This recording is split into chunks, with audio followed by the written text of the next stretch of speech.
So there are many reasons why you could still have a painful shoulder after undergoing replacement. So some of the most common complications of shoulder replacements would be infection early on. So that can definitely be a cause for pain.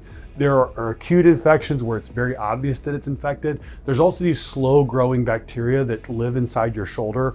It's called C. acnes is the main one we worry about. And that can cause this kind of low grade aching and pain. And I've seen it occur years after the first surgery. So infection is one.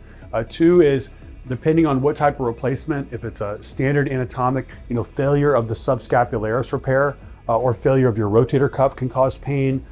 Loosening of any of the implant parts is another thing that can cause pain down the road, and also inappropriate sizing of the implant or positioning. So if an implant is too big or not positioned correctly, those things can all cause pain. So there are many reasons why a shoulder replacement can still be painful.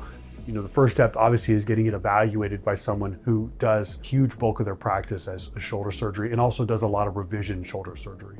When you should consider having a revision of a shoulder replacement, first off, it's a very complex operation. So you really want someone who does a lot of revision shoulder surgery because they are difficult and they are complex. And they do have high complication rates, especially if done incorrectly. So I like to use the SANE score, which is us asking the patient, what percent of your shoulder is normal?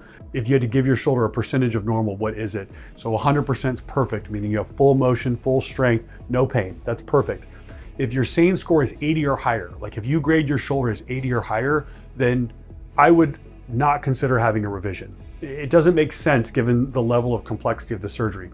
If you're 70 to 80, then I would consider it. And if you're in the 60s or lower, what that means really is that the function of your shoulder is very poor, the pain is very poor, and it's really affect activities of daily living and making a large impact in a negative way in your life. So for me, I like to be very objective, and I use that SANE score really to help counsel patients to see, let's get an objective number to see if this actually makes sense for you.